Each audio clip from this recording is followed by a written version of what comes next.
Vamos falar sobre saúde, bem-estar e cultura?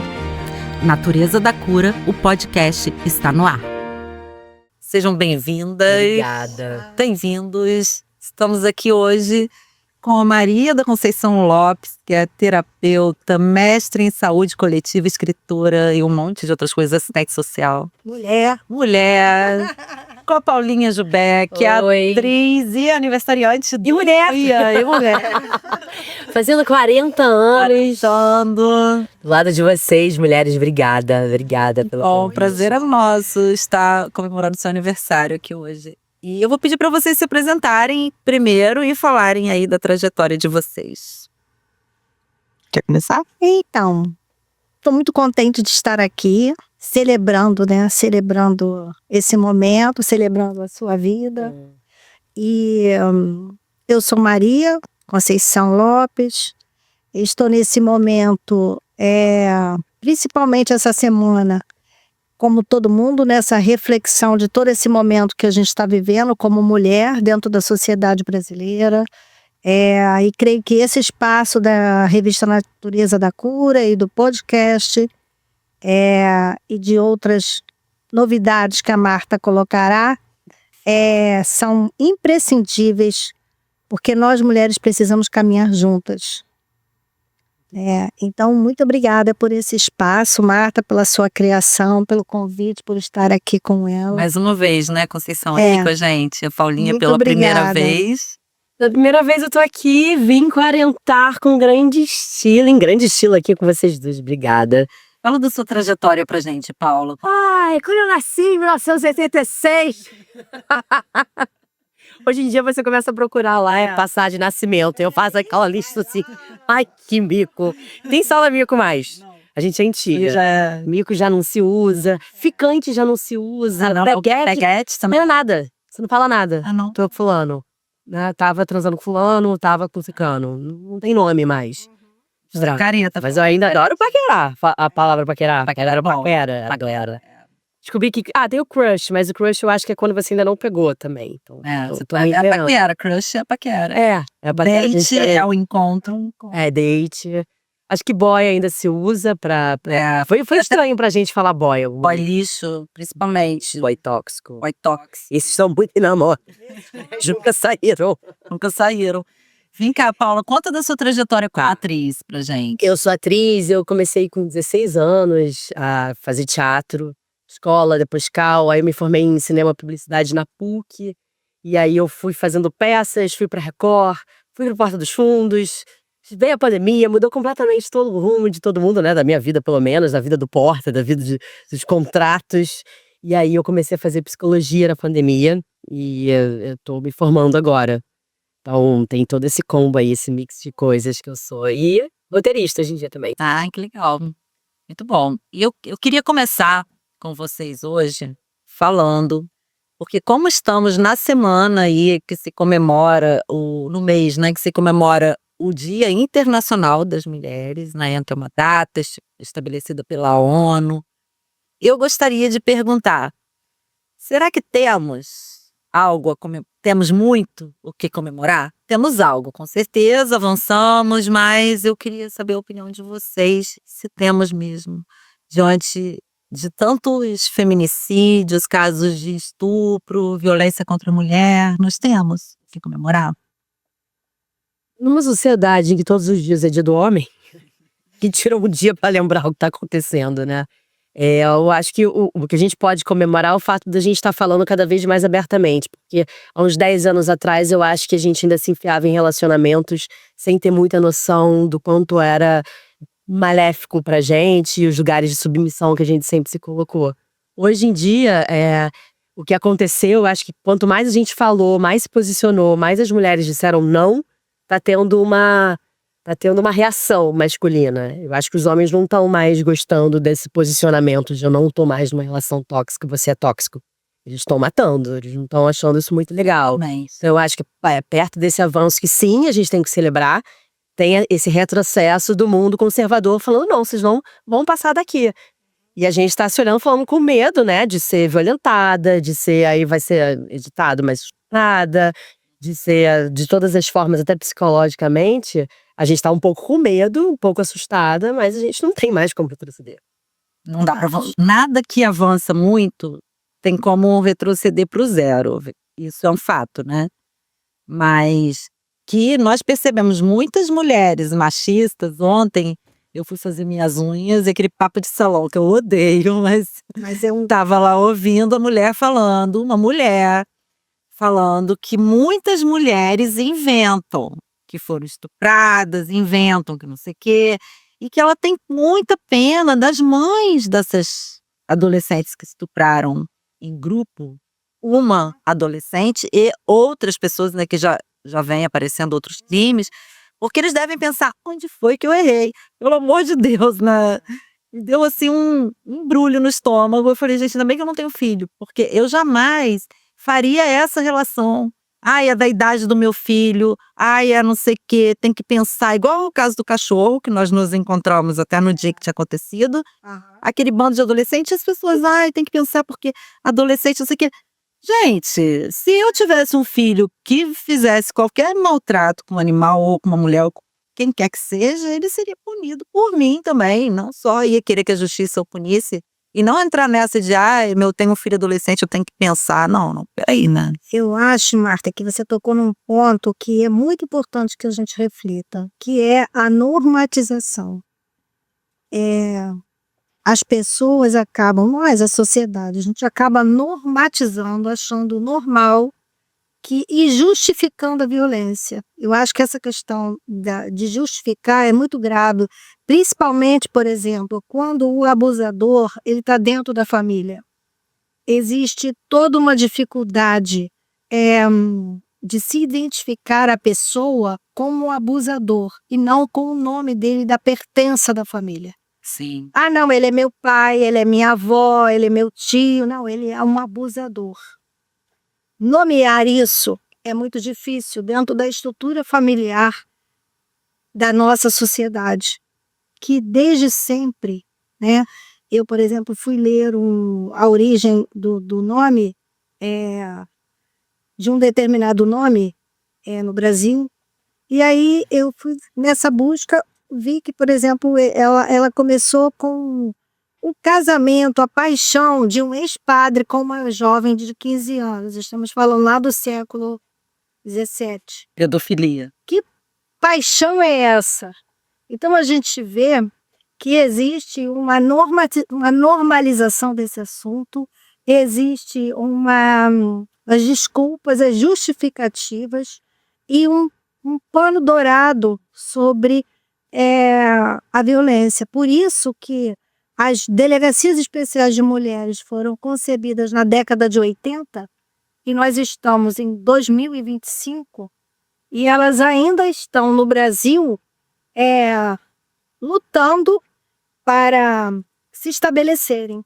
Por exemplo, nem todas as cidades, nem todos os municípios têm delegacias de mulheres. Quando elas vão iniciar essa discussão para criar esse espaço das DEANs, não é fácil também. Então, nós estamos enfrentando um momento, nós não temos assim o que celebrar do ponto de vista de conquistas, muitas conquistas, mas só o fato de estarmos com ampliação da consciência do que é violência, do que é abuso, é de se celebrar, no sentido de que possamos nos unir, possamos valorizar esse espaço aqui, possamos compreender que quando você assiste um vídeo, quando você acessa uma rede social, nós temos o compromisso, a consciência de compartilhar isso.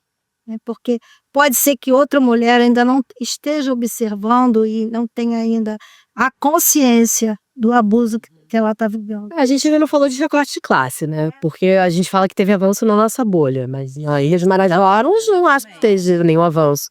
Então, o acesso a políticas públicas, investimento e a gente conseguir votar em mulheres, porque um congresso totalmente cheio de homens não vai parar para pensar nisso. Então, mulheres que vão conseguir implementar políticas públicas eficazes que vão fazer com que meninas nesses lugares consigam pelo menos ter um nível de assistência. Imagina uma menina de 12 anos estuprada na Ilha de Marajó, ela vai recorrer aqui. Exatamente. Ela vai ser tratada se ela falar para alguém. Se ela tiver coragem de falar Porque às vezes tem até vergonha. E se for um parente, ela não vai falar nada, porque vai entrar dentro dessa questão do parentesco. Ele não é abusador, ele é seu tio, ele tá desequilibrado, ele teve um negócio, não conta pra ninguém. É sua avó, é seu avô. Se não tiver educação, o tal do não me venha com flores, mês da mulher. Me venha com educação sexual nas escolas. Exatamente. Me venha com essa pauta. E outra coisa também que eu acho que tem que acabar é falar que nós somos heroínas, né? Nós não somos heroínas. Nós somos sobrecarregadas, sobreviventes. Eu sobrevivi a abuso na infância, sobrevivi Paula. a investidas, sobrevivi a piadinhas, sobrevivi a gente da obra enchendo o meu saco quando você passa na rua. Ah, sim. Sobrevivi a constrangimento com o meu corpo. Sobrevivi a querer ir pra noitada ou querer transar pela primeira vez com um cara. E na minha vez eu sou piranha. Os caras, quando querem, são os caras que estão vivendo. Sobrevivi a todo tipo de abuso psicológico. Então eu sou uma sobrevivente. Sou uma heroína. Só isso. Sou reabilitada. Estou fazendo cara de voltar. Mas é isso. E essa questão do abuso, eu acho que é importante também pensarmos que ele é muito maior, é claro, existem inúmeros casos de feminicídio, estupro, tudo, mas o abuso emocional que vem velado no controle, nas relações tóxicas, principalmente, né, em relação às mulheres, isso é de uma recorrência enorme, né? Você já passou por isso? Eu já passei, quando eu tinha 8 anos de idade, lá na praia de Búzios, de Jeribá, em Búzios. Um amigo do meu tio, então é sempre, né, do círculo ali. Eu tava na beira do mar e ele me fez sentar no joelho, não foi nem tão dentro assim, era bem na pontinha, mas mesmo assim, né? E ele perguntou pra mim, olha, vou fazer uma festa do pijama pras crianças hoje na minha casa. Você gosta de salsicha com molho ou sem molho? A minha mãe, que já era louca desde pequena, falou, você vai ser estuprado. Todo homem quer estuprar, porque homens estupram mulheres. Eu ouvia isso desde pequena, o que também é um exagero, mas me ajudou ali. Me fez perceber esse tipo de fala muito novinha e na hora eu já gritei ali. E aí a minha mãe me tirou da praia. Foi a primeira vez que eu sofri uma investida de um homem. E você lembra, você tinha 8 anos. Lembro. Não esquece. Não esquece. Salsicha com molho, assim, nunca vou esquecer disso. E eu entendi que a salsicha era dele. Você sabe que eu, quando eu tinha 16 anos, eu não vou falar o nome porque é uma pessoa pública, eu encontrei na rua, à meia-noite, um ídolo meu, da música. E essa pessoa devia ter, sei lá, muito mais velho que eu. Hoje deve estar com mais de 70. E eu fui correndo falar com ele. Ai, toca uma música pra mim, meia-noite, imagina, coisa romântica, eu encontrar o meu ídolo. E aí ele começou a tocar uma música pra mim. E ele falou, você quer tomar um café comigo no meu hotel?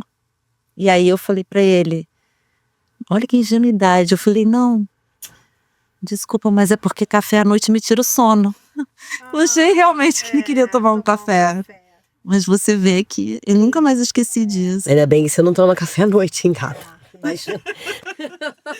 Se fosse lá inocente com leite, e eu gosto com leite, ele já achar que é o leite dele. E a cara do... Ai, meu Deus, que coisa terrível. Pois é. Eu fui com um médico. Eu tinha 12 anos, por aí. Eu estava fazendo um quadro meio... Devia ser o início de uma depressão. E minha mãe me levou num médico que ele atendia, numa igreja. E eu entrei, eu não gostei da conversa dele, ele pediu para eu ficar sozinha com ele. Eu não gostei da conversa dele, aquilo ali já não gostei do modo como ele se apresentou, achei estranho, o que esse homem está fazendo aqui? Eu sou muito desconfiada, sabe? E aí eu fiquei ali, por que ele veio pra cá, pererê, parará? E ali de repente ele falou assim, eu vou te auscultar.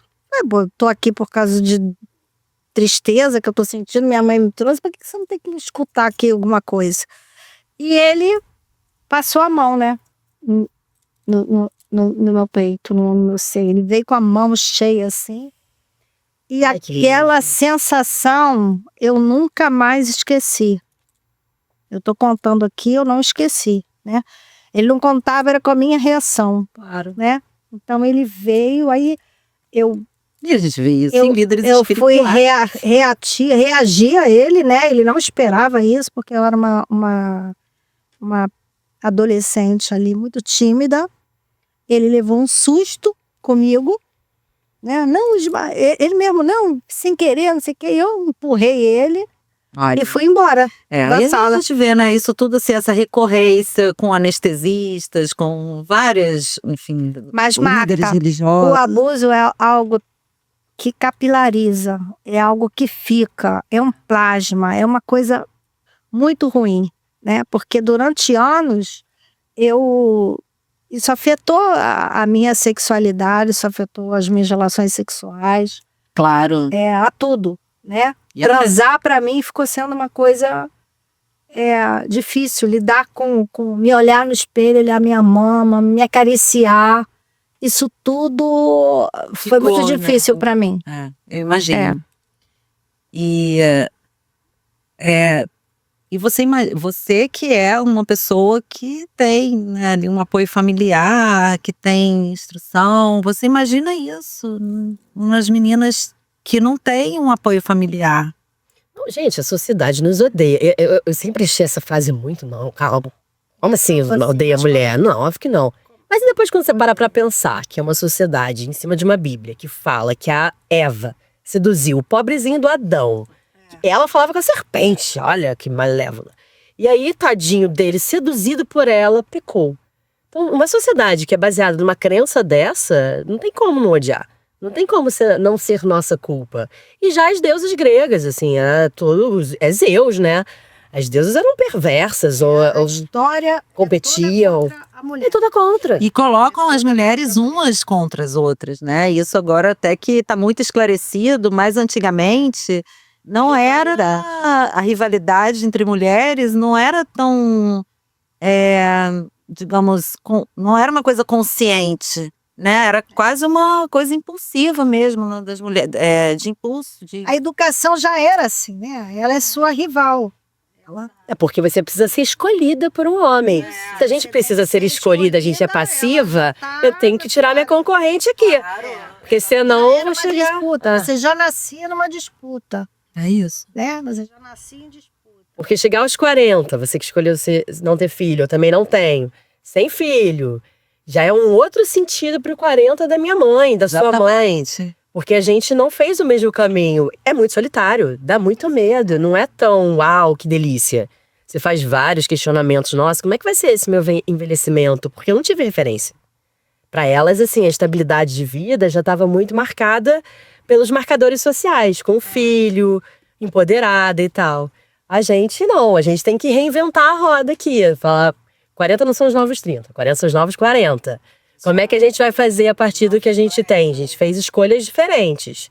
E agora como é que a gente inventa para quem tá vindo atrás? Né? Porque ainda tem isso. Exatamente. É uma geração que tá tendo menos filhos, só que as pessoas mais pobres ainda estão tendo. Não tem tanta consciência de tudo isso que a gente tá falando quanto a gente tem. Como é que vai ser a sociedade já já? Essas respostas a gente ainda não tem. A gente tem perguntas e muita indignação. Muito É um indignação. processo, é uma construção. A gente está vivendo esse momento. E vivemos um mundo, Paula talvez um pouco menos, mas também pegou um outro mundo também, né? Mas pegamos o mundo analógico, sem Ô, Paula Menas, respeita minha ruga, respeita meu pentelho branco que já tem também. Peguei vinil, vi. Peguei vinil. Peguei. É porque tem uns 7. Hoje em dia tá na moda, tá? Hoje em dia o vinil tá... Hoje em dia. É de vinil pra a AirDrop. Como é que fala? AirPad. Qual o nome desse negócio? É o fone do iPhone. E aquele fone. Nem sei o nome. Sei o do vinil. Vem cá, Paula. E eu queria te perguntar agora sobre o seu projeto aqui no Estúdio Nova Onda, o Requenga. Conta um pouquinho aí pra gente sobre o Requenga. O Requenga é um projeto que pretende conversar abertamente sobre sexo. Que eu, estudante de psicologia com muito Freud e psicanálise, é um grande tabu da sociedade, né? Mas, ao mesmo tempo, transou-se a vida inteira, né? Principalmente os homens foram ali no cantinho e pegavam pelo cabelo mesmo a vida inteira. Então, como é que é o sexo hoje em dia? Como é que é o sexo na era digital? Onde estão esses profissionais que vão lá, postam um vídeo no OnlyFans, ganham rios de dinheiro e a vida segue, assim. Eles têm coragem de se expor. Às vezes é casal que tá ali, às vezes tem filho e tá ali fazendo. Então o sexo ainda é muito consumido num lugar de muito pudor, de muito tabu. E por que a gente não pode buscar essas pessoas que trabalham profissionalmente com sexo e falar disso abertamente? Então, baseado nisso, eu criei um projeto pra gente estar aqui com pessoas que trabalham com sexo, tanto digital quanto na rua, como que sempre, tanto vinil quanto do air, draft, pass, pra falar sobre isso, sobre esse grande tabu que ainda acomete a sociedade como um todo. Né? A gente estava falando do estupro coletivo, desse caso que a gente viu agora, né? Eu lembrei quando eu era adolescente, o primeiro nude que vazou, que foi uau, meu Deus, eu conheci a menina, que ele botou o celular ali, quando o celular começou, e filmou transando com a menina. E ela teve que sair do Rio de Janeiro. Sempre a mulher. Sempre a mulher. E anos depois, sei lá, 20 e poucos anos depois, temos um estupro coletivo em que a menina saiu de lá falando a culpa foi minha. Tadinha. E a amiga que falou, não foi sua, você foi estuprada. Vamos usar a palavra correta, como é importante usar. É isso, porque como ela já teve relação numa parte anterior, né, no passado, com um desses monstrinhos aí, estupradores, ela achou que, coitada, que cara, como ela já tá... Ela deu condição. Ela deu condição. Certamente ela sabia que tinha mais meninos amigos dele no apartamento. A culpa é minha. A culpa é a mulher. Da mulher. A Eva. A conquista foi feita por ela. Ela seduziu. Né? A roupa foi a roupa que ela usou. E não consegue se segurar. E ele... Volto pra Eva. A Eva que seduziu a Adão. segurar. Né? É isso aí. Infelizmente, estamos chegando quase no momento final desse papo super gostoso. Eu vou pedir você para falar, depois eu vou voltar para Paula de novo, vou pedir você para falar, Conceição, do seu livro que eu tenho, Te Amo com Caqui, que fala aí de ancestralidade, né? O Te Amo com Caqui é meu 4º livro. É um livro, assim, muito especial. Eu digo que é o livro mais gostoso que tem. Eu fiz uma reverência às receitas de família da minha ancestralidade, né? Que é portuguesa e libanesa, junto com o Brasil. Então, são os afetos e sabores entre Portugal, Líbano e Brasil.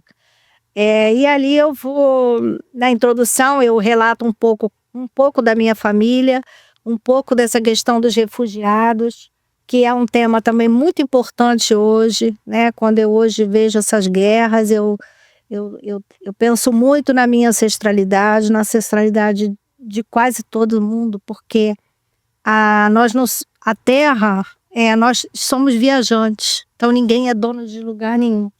Né? Somos todos parentes e não somos donos de lugar nenhum. Então, a minha ancestralidade veio por questões diferenciadas, foram refugiados de guerra. Meu pai de Portugal, a minha mãe, da minha mãe do Líbano. Por questões religiosas, eles eram cristãos e estavam numa guerra e meu tetravô refugiou. Então, a mesa era algo muito importante na minha família. Os sabores, o acolhimento a quem chegava, a essa pessoa de fora. E assim, já que a gente está falando da mulher, e eu vou falar assim, da sociedade, né? A questão da mesa, a questão de sentarmos, de nos olharmos, da escuta e do nosso papel como cidadã hoje, seja o espaço que estivermos ocupando, é muito importante, né? Que possa fazer eco para essa questão da consciência, da cidadania e da presença de existirmos. Perfeito. E esse livro é muito, muito, muito interessante.